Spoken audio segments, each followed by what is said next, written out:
श्री राधे राधे। भक्तों, आपकी संगत कैसी है? किन लोगों का साथ है आपका? किनके साथ रहना आपको अच्छा लगता है? इससे पता चल जाता है कि आपकी स्थिति कैसी है। जैसे दुष्ट लोगों का संग दुष्टों को अच्छा लगता है, ऐसे संत लोगों को संतों की संगत अच्छी लगती है। दुष्ट खुद भी पतन की गर्त में गिरता है और उसके साथ वाले भी गिरते हैं। संत खुद भी भगवत धाम जाते हैं और साथ वालों को भी पहुंचा देते हैं। तो ज्योतिराम जी का संग जो था संतों का था। ज्योतिराम जी का संग संतों का था, बड़े बड़े सिद्ध पुरुषों का। गौरांग दास बाबा, रामदास बाबा, इनका तो आप सुन ही रहे हैं। राधिका दास जी पानी घाट के बहुत सिद्ध पुरुष थे। ज्योतिराम जी का संग उनको बहुत अच्छा लगता था और ज्योतिराम बाबू भी उनसे बहुत प्रेम करते थे। एक बार माट में ब्रज परिक्रमा करते हुए साधु संतों की जमात पहुंची। रात के समय प्रवचन आज चल रहे थे।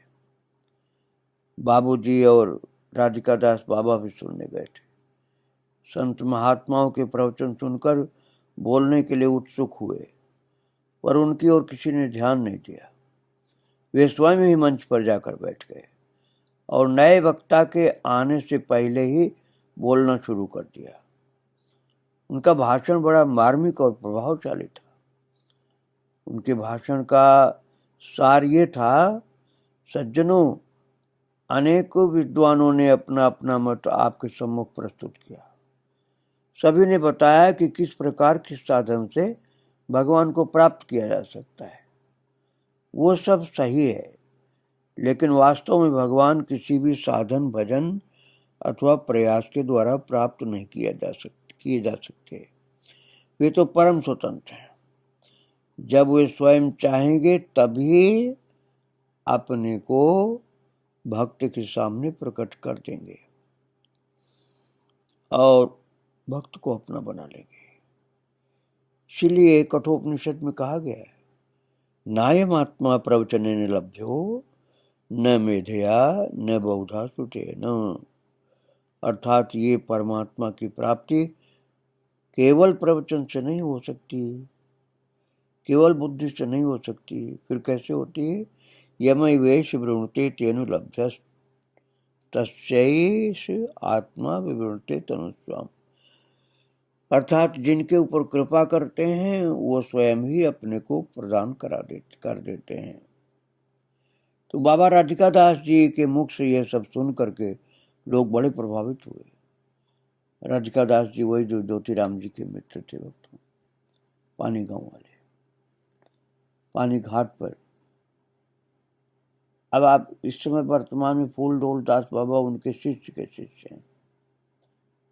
वृंदावन में नाम है काफी उनका।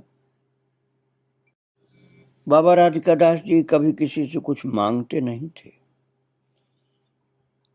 फिर भी अपने आप बिन मांगे ही लोग उनको कुछ न कुछ देते रहते थे। और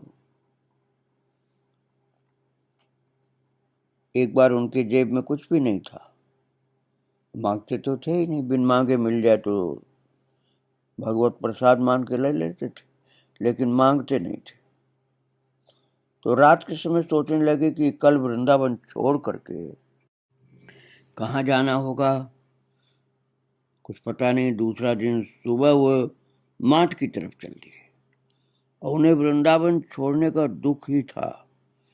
जैसे ही यमुना की रेती में पहुंचे, अपने आप उनके खर्चे के लिए यमुना मैया ने कुछ दे दिया और उसको यमुना माँ का, भगवान कृष्ण का प्रसाद समझ के ले लिया।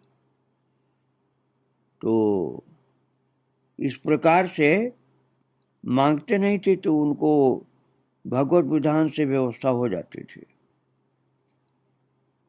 और एक बार उन्हें बहुत बड़ा विचित्र साक्षात्कार हुआ। उन्होंने सुबह 4 बजे यमुना तट पर बैठे थे। अचानक आकाश से एक सुंदर विमान यमुना जी में उतरा। उसमें से 4 मुख वाले कोई देव पुरुष नीचे उतरे और यमुना स्नान कर पुनः विमान में बैठ गए। बाबा ने संस्कृत में पूछा, को भवान, अर्थात आप कौन हैं? उन देव पुरुष ने उत्तर दिया, अहम ब्रह्मा, अर्थात मैं ब्रह्मा हूं। बाबा कहते कि व्रज की महिमा अपार है। यहाँ सब महान से महान देवी देवताओं का दर्शन मिलता है। बाबा से संबंधित एक घटना और सुनाता हूँ। एक बार वैशाख ज्येष्ठ की भीषण गर्मी में वे दोपहर के समय एक गांव से नंगे पैर चल दिए। जूता चप्पल राधिका दास बाबा कभी नहीं पहनते थे। गांव से कुछ दूर निकलते ही रेतीला मैदान पड़ा तो आग की तरह जल रहा था शरीर उनका। वो रेत तो बहुत ज्यादा जल रही थी, अब उसमें चलना था। साहस करके आगे बढ़े। आधा रास्ता पहुंचकर साहस खो बैठे। उसी समय देखा कि एक छोटा सा बालक उनके आगे आगे उस रेत के ऊपर चला जा रहा है। उसे देख करके वे सोचने लगा, अरे ये बालक रेत पर चल रहा है तो मैं क्यों नहीं चल सकता। इस प्रकार साहस का संचार हुआ और वे रेतीले रास्ते को पार कर गए। फिर वो बालक भी न जाने कहां अदृश्य हो गया। इन सब घटनाओं को सुनते ज्योतिराम बाबूजी रोमांचित हो जाते थे और उनके पुत्र लोग भी ऐसे महात्माओं का संग प्राप्त करके अपने को धन्य मानते। बाबा राधिका दास जी कभी पैरों में नूपुर बांध लेते और छम छम की आवाज करते चलते।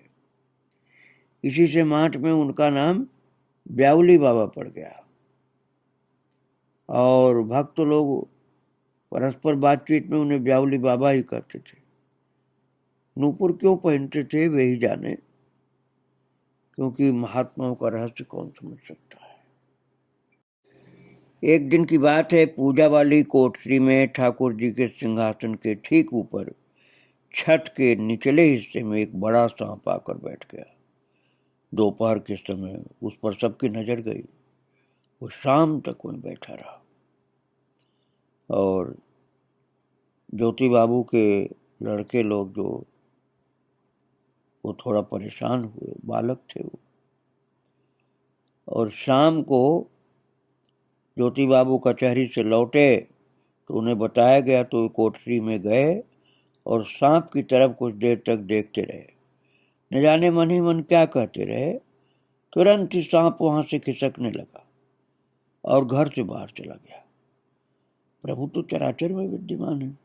लगता है ज्योति बाबू ने इसी भाव से सर्प देवता से कुछ निवेदन किया होगा और प्रभु ने उनकी बात सुन ली होगी। ज्योति बाबू भगवान पर पूर्ण रूप से आश्रित थे। उनका खर्चा ठाकुर जी चलाते थे और कोई भी मुवक्किल आदि न हो तब भी उनको भगवान पैसे देते रहते थे और लीलाएं उनके साथ होती थी। एक दिन श्री हरि सिंह आदि कुछ सज्जन ज्योति बाबू के पास बैठकर भगवत चर्चा कर रहे थे। एक सज्जन ने प्रश्न किया, भगवान तो हमारे भीतर ही हैं, फिर उन्हें प्राप्त करने की चेष्टा की क्या आवश्यकता है। तो ज्योति बाबू ने उत्तर में एक दृष्टांत दिया। उन्होंने कहा, एक आदमी की भैंस बीमार पड़ी। किसी ने उसे बताया कि भैंस को घी और काली मिर्च मिला करके खिलाओ, घी और काली मिर्च मिला के खिलाओ। तो उसने सोचा भैंस के भीतर तो दूध है और दूध में घी भी विद्यमान है, अतः सिर्फ काली मिर्च पीस कर पिला देना उचित होगा, घी तो उसी के अंदर बहुत है। तो उसने ऐसा ही किया और भैंस पहले से अधिक बीमार हो गई। ये सही है कि दूध में घी है, फिर भी घी को अलग करना पड़ेगा, निकालना पड़ेगा, तभी काली मिर्च के साथ देने से बात बनेगी। उसी प्रकार भगवान हृदय में विद्यमान हैं, फिर भी उन्हें प्रत्यक्ष तो दर्शन अनुभव करना ही पड़ेगा, तभी भव बाधा से मुक्ति मिलेगी। नहीं तो तुलसीदास जी महाराज ने लिखा ना कि अस प्रभु हृदय अछत अविकारी, सकल जीव जग दीन दुखारी। भगवान तो सभी के हृदय में, लेकिन हृदय में होते हुए भी सभी जीव दीन और दुखारी बने रहते हैं। अरे जिनके हृदय से प्रभु का प्राकट्य अर्थात अनुभव हो, उसी के लिए भगवान का लाभ प्रत्यक्ष होता है। वैसे तो नहीं भक्ति करो तब भी भगवान की कृपा से मनुष्य का जीवन ठाकुर जी संचालित करते रहते हैं, कृपा करते हैं। लेकिन जब भगवान की भक्ति होती है, कुछ अनुभव होता है तो विशेष कृपा का अनुभव होता है। एक बार मथुरा में लाला प्रभुदयाल जी भार्गव गंभीर रूप से बीमार पड़े। सिविल सर्जन तक ने जवाब दे दिया। तो गुरु महाराज बाबा गौरांग दास जी महाराज बाबूजी को लेकर उन्हें देखने गए।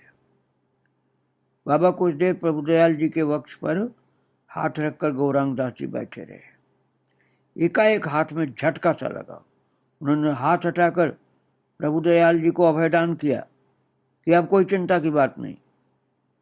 लाला प्रभुदयाल जी तो ठीक हो गए, पर बाबा की पसली में दर्द शुरू हो गया। बाबूजी ने कई दिन तक बाबा को सेंक आदि किया, पर विशेष लाभ नहीं हुआ।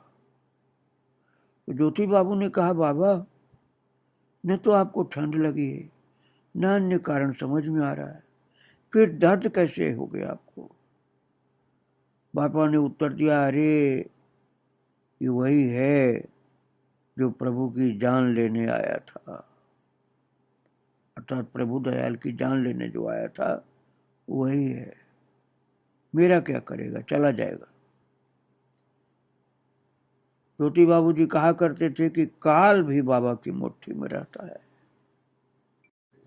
ज्योति बाबू का बेटा मोहन कहता है कि एक दिन हमारी माँ के पेट में दर्द हुआ, दवा दी गई पर उससे कुछ लाभ नहीं हुआ। एक एक करके पूरे 8 दिन बीत गए। चिकित्सा बराबर चलती रही, पर दर्द घटने के स्थान पर बढ़ता चला गया। 8वें दिन मोहन का कहना है कि हमारी दादी ने ज्योति बाबू से कहा, लाला ये मर जाएगी, यहाँ लाभ ना है, कहूँ बाहर ले जाए के इलाज करा, तू तो बिल्कुल सुने ना है। अब माँ का कराहना, रोना, चिल्लाना सुन करके बच्चे बड़े दुखी हुए थे। दादी की बात सुनने के बाद बाबूजी ने उस रोज रात को करीब 8 बजे बाबा का चरणामृत एक कटोरी में लेकर के माँ से कहा, तुम्हें पता है ये दर्द क्यों हुआ? बाबा लोगों को लेकर के दुखी होना बहुत बुरी बात है। ये तुम प्रतिज्ञा करो कि बाबा लोगों से कभी दुखी नहीं होंगे तो तुम्हारा दर्द अभी दूर हो जाएगा। अम्मा ने अपना अपराध स्वीकार किया और बाबूजी के हाथ से चरणामृत लेकर पी लिया। जादू का असर हुआ, दर्द दूर हो गया। कई दिन से माँ रात को सो नहीं पाई थी। उस दिन बड़े आराम से सोई। सुबह उठ करके दादी ने बाबू से कहा, लाला रात में तो ये खूब सोई है, अब जाके दर्द भी ना आए। तो बाबूजी ने मुस्कुराते हुए कहा, हाँ माँ, रात में वृंदावन से एक वैद्य आए, वे जाए दवा दे गए, अब जाए कोई कष्ट न होएगो। वस्तुस्थिति ये थी कि संत महात्माओं का आना जाना बना रहता था। कभी कभी तो कई महात्मा एक साथ आ जाते थे, समय असमय भी आते रहते थे। सारा कामकाज ज्योति बाबू की धर्मपत्नी को अकेले करना पड़ता था, पूरा विश्राम भी नहीं मिलता था। इसलिए कभी कभी उनके मन में कुछ झुंझलाहट पैदा हो जाती थी इस पेट दर्द के पीछे भी इसी प्रकार का कुछ वैष्णव अपराध था, जिसे ज्योति बाबू अच्छी तरह से समझते थे। ऐसे अपराध से उत्पन्न दुख दर्दों की चिकित्सा औषधियों से नहीं होती है, प्रायश्चित ही इसका एकमात्र उपाय है। इसलिए संत चरण अमृत उनको पिला दिया तो ठीक हो गए। भक्तों, इस तरह का ज्ञान संतों की कृपा से ज्योति बाबू को था कि संत चरणामृत से असाध्य बीमारी को भी दूर कर देते थे। भक्तों, मैंने बताया है कि माठ में रहते थे ज्योति बाबू, और महान सिद्ध पुरुष गौरांग दास जी उनके मित्र, गुरु भाई और गुरु के जैसे थे, इसलिए वो बार बार वहाँ कृपा करके दर्शन देने जाया करते थे। तो उनको ये पता चला, उस समय माठ में इंटर कॉलेज नहीं था वक्त, पुरानी बात है, अब ये बात है सन 50 के 1950 के आसपास की और पहले की। तो माठ में इंटर कॉलेज खोलने की योजना चल रही थी। एक दिन माठ के कुछ प्रतिष्ठित व्यक्ति त्यागी बाबा को साथ लेकर के ज्योति बाबू के पास आए। उन्होंने ज्योति बाबू से चंदा मांगा और कॉलेज की प्रबंध समिति का अध्यक्ष पद स्वीकार करने के लिए आग्रह किया। ज्योतिराम जी ने कहा, चंदा जो आप कहेंगे मैं दूंगा, क्योंकि कॉलेज की योजना बड़ी प्रसन्नता की बात है, बच्चों को शिक्षा मिलेगी, लाभ होगा जनता को। मुझसे जो सेवा बन पड़ेगी मैं करूंगा भी, पर अध्यक्ष पद के लिए मुझे क्षमा करिए। इस प्रकार से अहंकार से बचते थे, सेवा करने में पीछे नहीं हटते थे। और एक दिन कीर्तन के बाद महत कृपा और महापुरुषों की शक्ति आदि विषयों पर चर्चा हो रही थी कि ज्योति बाबू ने एक अद्भुत घटना सुनाई। वो घटना माठ के पास एक गांव की थी। एक महात्मा के पास एक सज्जन आते जाते थे। उनका 10-12 साल का एक लड़का एक दिन महात्मा जी ने उस भद्र पुरुष से कहा, आज से 8वें दिन अमुक समय तेरे लड़के पर बिजली गिरेगी। वो बड़ा दुखी हुआ, समझ में नहीं आ रहा था कि क्या करें। अंत में उसने सोचा कि बाबा यदि भविष्य की बात बता सकते हैं तो रक्षा भी कर सकते हैं। उसने अपने लड़के से कहा, तुम इसी समय बाबा के पास चले जाओ, 8 दिन तक बराबर बाबा के पास रहना, एक क्षण भी उनका साथ नहीं छोड़ना। लड़के ने ऐसा ही किया और 8वें दिन निश्चित समय पर बिजली चमकी जोर से, और वो लड़का तुरंत बाबा के गले से लिपट गया। बिजली आई और बाबा के चक्कर काटने लगे, और ये देख करके बाबा ने कहा, देवी यहां से जा और कहीं जा। बिजली ने तुरंत अपनी दिशा बदली और गांव के किसी अन्य व्यक्ति के प्राण ले बैठी। वो बालक महात्मा की कृपा से बच गया। ऐसा होता है संतों के चरण शरण का अद्भुत प्रभाव। भक्तों, तुलसी माता की भी अद्भुत महिमा होती है, बहुत शक्ति होती तुलसी में। इस विषय में एक बात मैं आपको बता रहा हूं। प्रेत योनि का वर्णन शास्त्रों में आता है और व्यावहारिक जगत में भूतों का अस्तित्व बहुत बार अनुभव किया गया है। एक बार भूतों के प्रसंग पर ज्योति बाबू अपने एक मित्र की भूत सिद्धि की बात बताई। उस मित्र ने मात्र इसलिए भूत सिद्ध किया था कि वह अपने अभावग्रस्त मित्र को धन दे सके और उसकी प्राण रक्षा कर सके। एक भूत ज्योति बाबू के उस मित्र के पास नियमित रूप से आने लगा। कुछ दिन बाद बाबूजी के मित्र ने बाबा से मंत्र ले लिया। अब वो भूत उसके गले में तुलसी की कंठी देखकर पास आने में डरने लगा। वो दूर से ही कहता, ये कंठी क्यों बांध ली है, इसे तोड़ फेंको, मैं तुम्हें मालामाल कर दूंगा। तो बाबूजी का वो दोस्त उत्तर देता, अब मुझे क्षमा करो, मुझे कुछ नहीं चाहिए, मैं इस कंठी को नहीं तोड़ सकता। अंत में उस भूत का आना जाना बिल्कुल बंद हो गया। अब बताओ कितना सरल उपाय भक्तों। प्रभु के नाम का आश्रय कोई ले ले और तुलसी मैया को गले में धारण कर ले, भूत प्रेत से मुक्ति मिल जाती। संत के हाथ से यदि कंठी बांधी गई हो गले में तो उसमें विशेष शक्ति होती।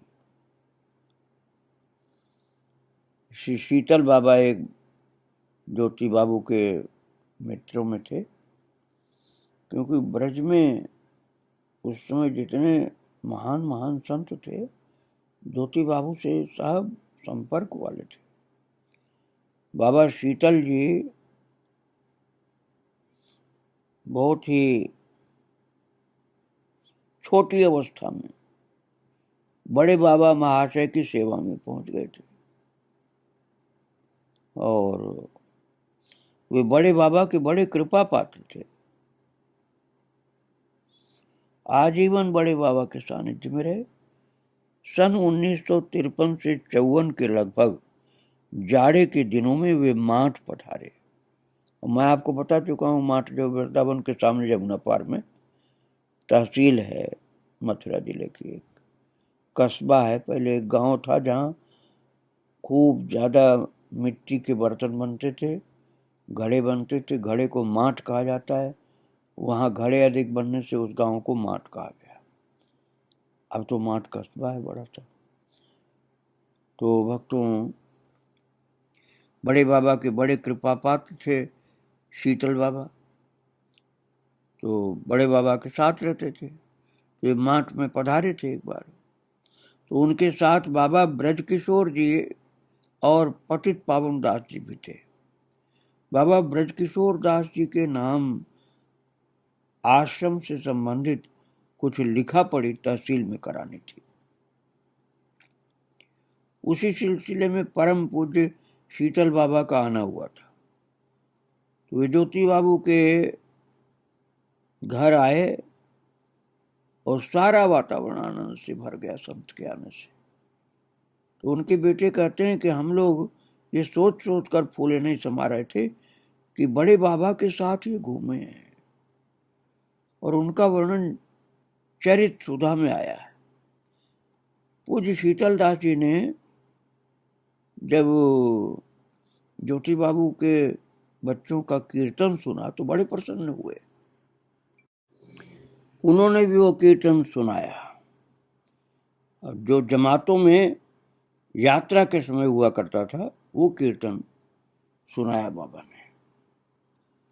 और उनका कीर्तन सुन करके ज्योतिराम जी मुस्कुराते हुए बोले, ये तो टकसालिया कीर्तन है। बाबा ने कहा, हाँ, बहुत दिन उन यात्राओं में रहा, अतः अभ्यास हो गया। तो इधर बाबा ब्रजकिशोर जी ने बताया, सुबह 4 बजे किसी ने कमरे की सांकल जोर जोर से खटखटाई, नींद खुल गई। बाहर निकल कर देखा तो कहीं कोई नहीं था। समझ में नहीं आया ऐसा किसने किया। अवश्य से शीतल बाबा की कृपा थी। तो इन्होंने ये सोच करके माठ जाना है, देर न हो जाए, समय से जगा दिया। तो प्रभु की कृपा का स्मरण करके बराबर रोता रहा, भाव विभोर होकर। आंखें अब तक लाल है, ऐसा बताया उन्होंने। प्रसाद पाने के पश्चात बाबा शीतल दास जी ने बड़े बाबा की अद्भुत अनेक अनेक लीलाओं का वर्णन किया, जो चरित सुधा के ग्रंथ में वर्णन करना संभव नहीं हो पाया था। तो भक्तों, बड़े बाबा के साथ रहने वाले शीतल बाबा जो ज्योति राम जी के घर आए थे, उनके विषय में आगे कल मैं और आपको सुनाऊंगा। और महान भक्त ज्योतिराम जी के संबंध में आगे भी सुनाता रहूंगा आपको। आज इन महान संतों को प्रणाम करके विराम दे रहा हूँ। श्री राधे राधे, जय श्री राधे।